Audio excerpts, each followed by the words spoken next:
Goodreads is a mess, and it's actively hurting readers and authors more than anyone realises. What's happened to John A. Douglas is just the tip of the iceberg. So let's start with a recap. Fantasy author John A. Douglas has had a rough few weeks. He didn't say anything outrageous, he didn't go on some kind of wild rant, he didn't launch anything or drag anyone, all he did was make a joke. A funny, slightly too honest take about a video game.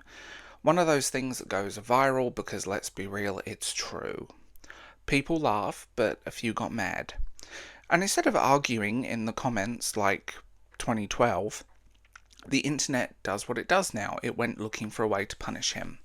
They didn't go to YouTube, they didn't message him, they went to Goodreads. They started flooding his book with 1-star ratings, not based on the quality of the writing, not based on the story or the characters, but because of a joke.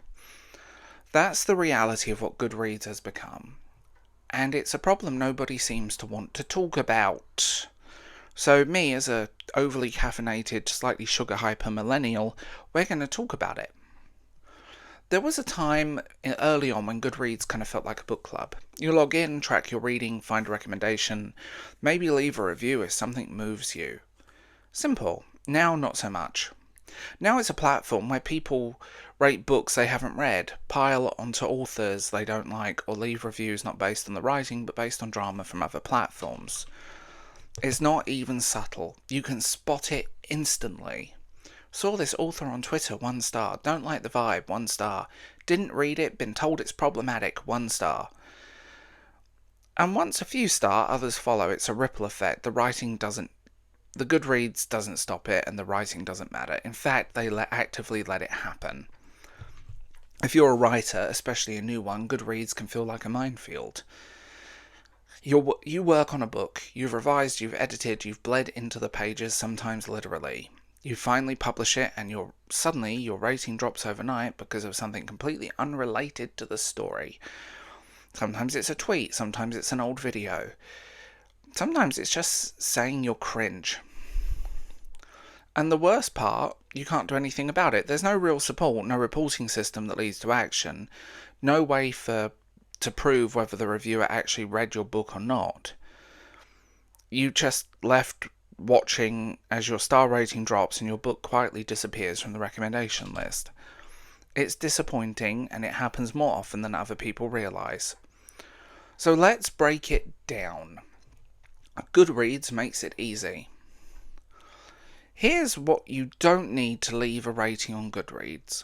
Proof you read the book. A purchase receipt. Any kind of thoughtful review, good or bad. Sometimes it can just be brain slop of a gif and totes amaze love the cover 5 stars. From people I don't think have 2 brain cells to rub together.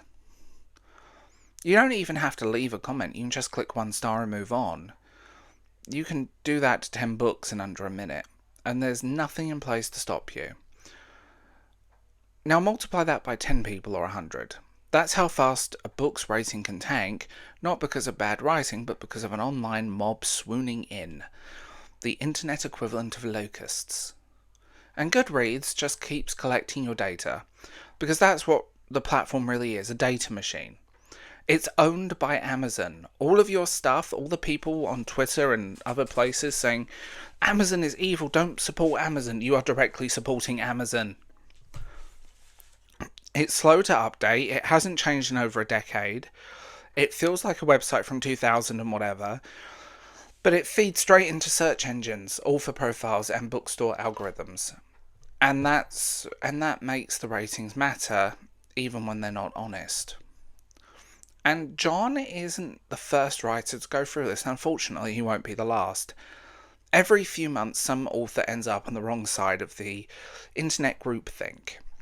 And Goodreads becomes a weapon of choice. It's quiet, it's unmoderated, and it looks legitimate. From the outside, it looks like a book with bad reviews, but if you dig even a little deeper, you can start to see a pattern. Vague comments, copy-pasted lines. Reviews posted before the book was even released, calling it terrible. And still, Goodreads does absolutely nothing.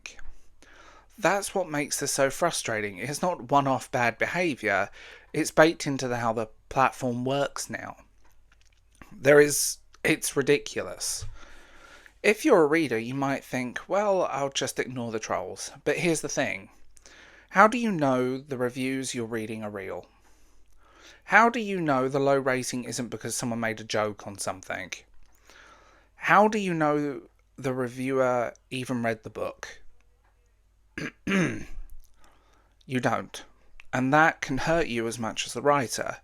It means great books can get buried. It means genuine stories might never find an audience, and it means you're trusting a system that's quietly working against both writers and readers.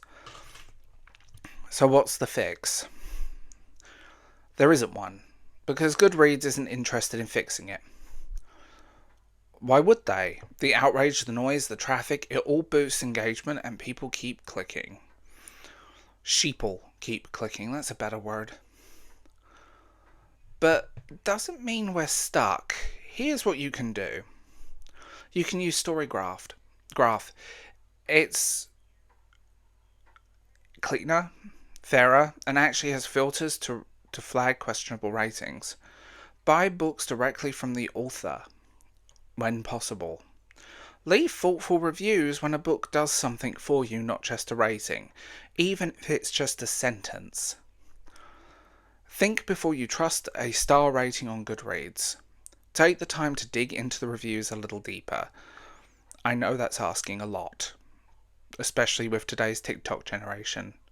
And maybe, just maybe, stop giving Goodreads your time.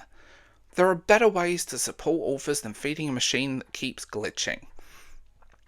That's being real. There are plenty of other ways to do it. Goodreads is not the friend of the writer, and it's not a friend of the reader. Goodreads is basically, I'm feeding my ratings into Amazon's data. Okay, John A. Douglas got targeted because he made a joke. That's it. His books were caught in a crossfire, Goodreads made it easy. And unless something changes, this is going to keep happening. If we actually care about books, about authors and discovering new voices, we have to stop pretending Goodreads is safe or a helpful place. It's time to rethink how we talk about books online. Maybe it's time to build something better. So, I'm going to leave this one here. Remember to like, sub, and tell me what you think in the comments. That will help so much with this video. And if you're interested in anything that I've talked about here, you are welcome to join my Patreon or become a channel member for exclusive content and early access.